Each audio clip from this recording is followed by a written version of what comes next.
सात संगत जी, प्यार से कहना धन अनकार जी। तो यहाँ इस अवतार वाणी के शब्द ने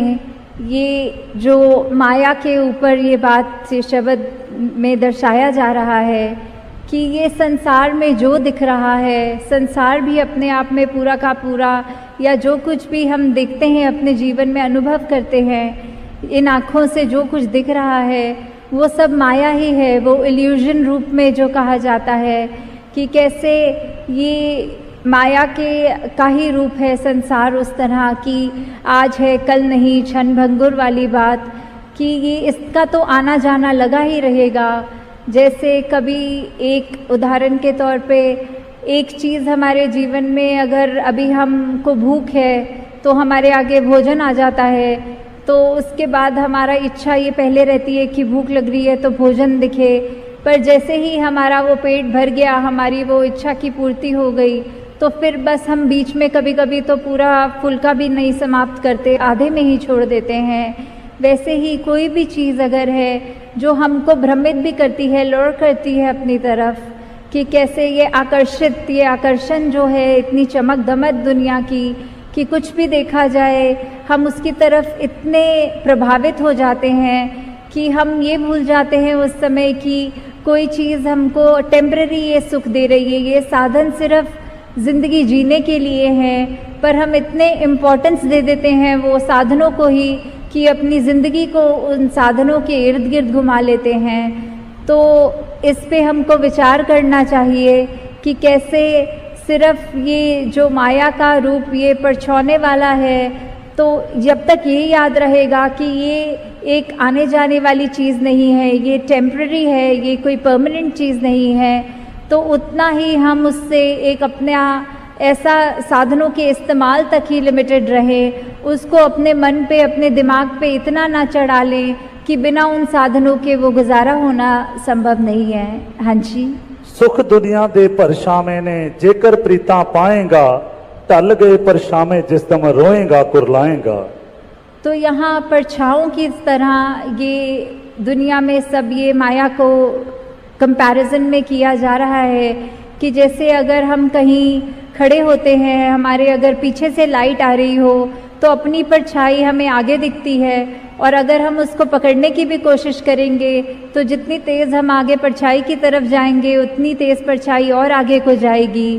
तो ये माया भी उसी के संतुलन, उसी मुकाबले में ऐसे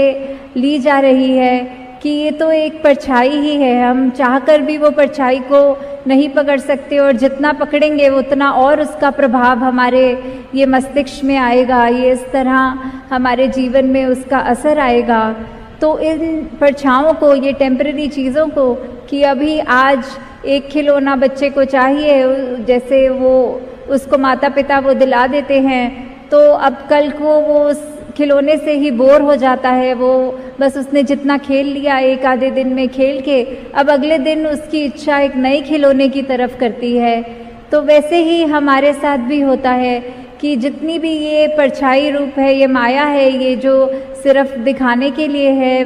सामग्री, वो हम उसको निरंकार से ज़्यादा जुड़े ना कि वो सामग्री से। हाँ जी। जो कुछ अखी नजरी आउंदा आवन जावन वाला है, अकलों अन्ना मूर्ख बंदा जो इसदा मत वाला है। तो अब यहाँ कहा जा रहा है कि कैसे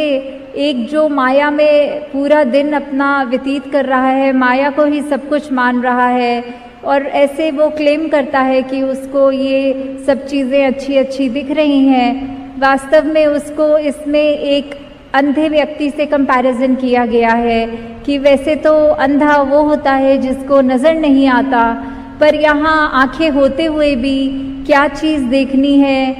क्या चीज़ इम्पॉर्टेंट है, उसको तो नहीं देख रहा, वहाँ आंखें बंद हैं, और जिन चीज़ों की कोई ऐसी अहमियत नहीं है, जो हमेशा कायम दायम रहने वाली चीज़ नहीं है ये माया, उसको ही लेकर उसी के पीछे उसी को ही पकड़ के इस तरह बैठ गया। तो फिर इसीलिए उसको ये कहा जा रहा है कि ये बिल्कुल एक उस तरह है कि चीज़ होकर भी अगर आंख बंद कर लें तो फिर वो अंधे की तरह ही यहाँ पे तुलना हो रही है। हाँ जी। चलदे नाल परीता लाके आखिर रोना पैंदा है, हथ पल्ले नहीं पैंदा कुछ भी, सब कुछ खोना पैंदा है। तो अगर पूरी ज़िंदगी ही ऐसे व्यतीत हो जा रही है और बिल्कुल अंत समय में जब ये एहसास होता है कि कैसे यहाँ पे हमको जो करना था इस जीवन काल में वो तो हमने किया नहीं और हम सिर्फ माया में ही भ्रमित रहकर माया का ही सहारा लेते गए, जबकि हमको इस जीवन काल में प्रभु परमात्मा का एहसास करते हुए, पहचान करते हुए सिर्फ प्रभु परमात्मा की ही एक लगन में जहाँ रहना था, वहाँ हमने प्रभु परमात्मा निरंकार को तो वो प्राथमिकता नहीं दी, पर अपनी ये मटीरियलिस्टिक लाइफ को ही इतनी महत्ता दे रहे थे कि ये भी बात ज़रूरी है कि हम आए हैं संसार में तो हमारा परिवार भी है, हमारी रिस्पॉन्सिबिलिटीज़ भी हैं, जिम्मेवारियां भी हैं। तो ऐसा नहीं है कि माया से बिल्कुल कट ऑफ करने की बात हो रही है, ये है कि चीज़ों का जो बनी है उपयोग के लिए उनका उपयोग करें, उनका सदुपयोग करें, पर उनको अपने ऊपर इस तरह हावी ना होने दें कि कैसे अगर वो चीज़ हमारे से छिन जाए तो इतना उसका असर हमारे ऊपर हो कि हम निराश हो जाएं या फिर इतनी एक्सट्रीम में ले जाएं कि अपनी ज़िंदगी को ही वहाँ समाप्त करने के ख्याल आएं। तो हमें ये सब चीज़ों से उठना है। सिर्फ ये प्रभु निरंकार परमात्मा जो हमेशा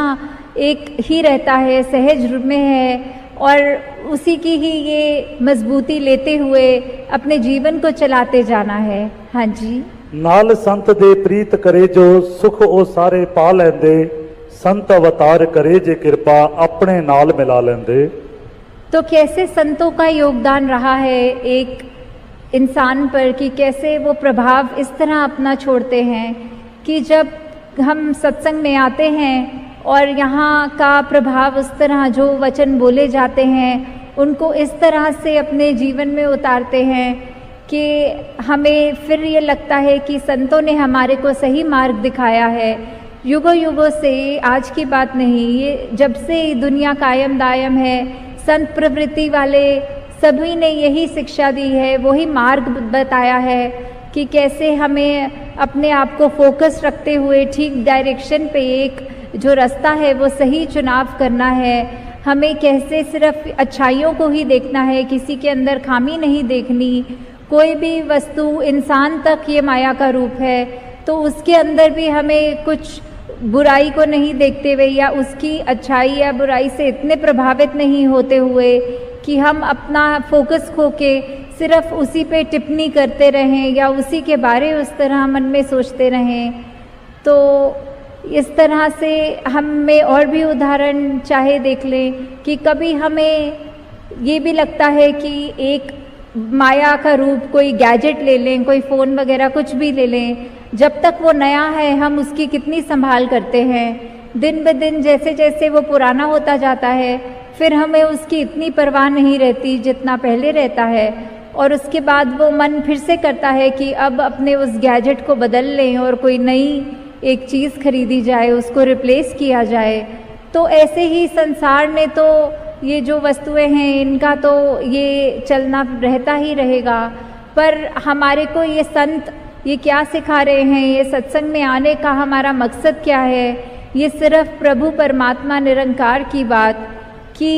कैसे हमको एक ये गौतम बुद्ध भगवान जी ने भी यही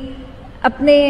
ये भावों में रखा था। उन्होंने दोनों जिंदगियां देखी थी कि कैसे वो एक राजा के रूप में भी जिंदगी को बिताते हुए, महल माड़ियाँ होते हुए, और फिर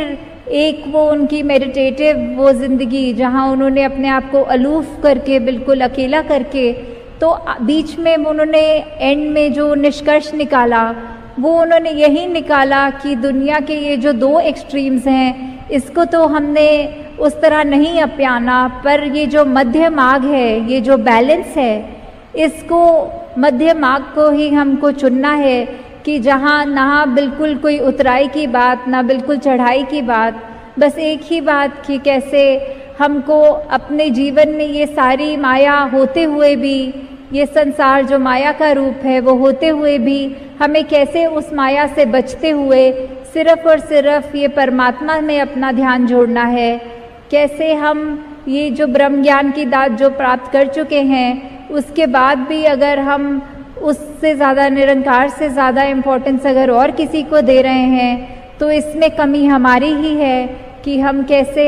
उसको इतना जो अनमोल सी वस्तु है उसको लेते हुए ध्यान में नहीं बल्कि और चीज़ों में दिन रात लगे हुए हैं। तो ऐसे ही वही बात कि जहाँ पे हमें एक जैसा नहीं अपना जीवन को सहज भी बनाना है, हमें उतार चढ़ाव कैसे भी हो, कोई भी हमें किसी भी भ्रम में डाल दे। कभी कभी माया तो इतने सूक्ष्म रूप में भी आती है कि हमने चाहे किसी को उस तरह से देखा नहीं हो पर कोई अन्य व्यक्ति कह देता है कि पता है वो फलाने बंदे ने आपके बारे में ऐसा कुछ कह दिया है, तो हम वहीं पर अब उस व्यक्ति के लिए मन में ऐसी ओपिनियन बना लेते हैं। तो उस समय वो छोटी सी चीज़ भी जो कि पता नहीं सचमुच उस व्यक्ति ने कही भी है हमारे लिए कि नहीं कही, फिर भी वो ओपिनियन बनाकर हमारे को उस समय वो उस तरह भी भ्रमित किया जा रहा है। तो बस यही बात कि अंत में कि ये जो डिटैच्ड अटैचमेंट वाली बात होती है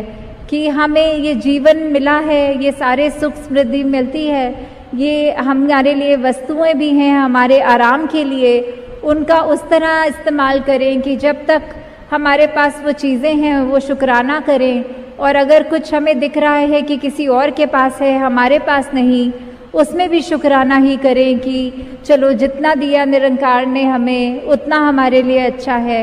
और उन चीज़ों का ऐसा प्रभाव भी ना पड़ने दें कि कभी अगर वो चीज़ हमारे पास थी और अब आज की डेट में नहीं है तो इतना उससे हम अटैच हो गए कि अब उसका ना होना हमारे को अंदर से हमारे मति भी मार रहा है, दिल को भी बुझा रहा है और ऐसे डिप्रेसिव ख्याल दे रहा है। तो दासी ने पहले ही बहुत आप सबका ये जो उत्साह है आप सबका सेवा के प्रति, सिमरन के प्रति, सत्संग के प्रति, ये बढ़ता चला जाए। तो दासी और समाना लेते हुए इन्हीं शब्दों से आपसे आज्ञा चाहेगी और यही अंत में फिर से गुजारिश कि जब हम अगर सत्संग में हैं तो सत्संग को प्लीज़ सत्संग की तरह ही लें। वो कोई मेला नहीं है, वो कोई ये बात ना सोचते हुए कि हम बस आएंगे आपस में सहेलियों के साथ बैठ के बातें करके घर को जाएंगे। नहीं, ये तो इतना ऊंचा स्थान है सत्संग का, यहाँ एक एक वचन भी अगर हम नहीं अगर मिस कर रहे हैं आपस की बातों में, और वो वचन पता नहीं कितना अनमोल है, उसने हमारे जीवन का क्या क्या बदलना है, क्या क्या रूप निखारना है, हम संगत होते हुए भी संगत को नहीं सुन रहे हैं, तो इससे बड़ा दासी ये कहना चाहेगी कि नुकसान कोई नहीं है। तो हम अपना नुकसान ना करें, अपने पैर पे कुल्हाड़ी ना मारें। जो निरंकार ने ये अवसर प्राप्त करवाया है सत्संग का, उसका हर पल सत्संग को सत्संग की तरह ही लें। साथ संगत जी, धन निरंकार जी।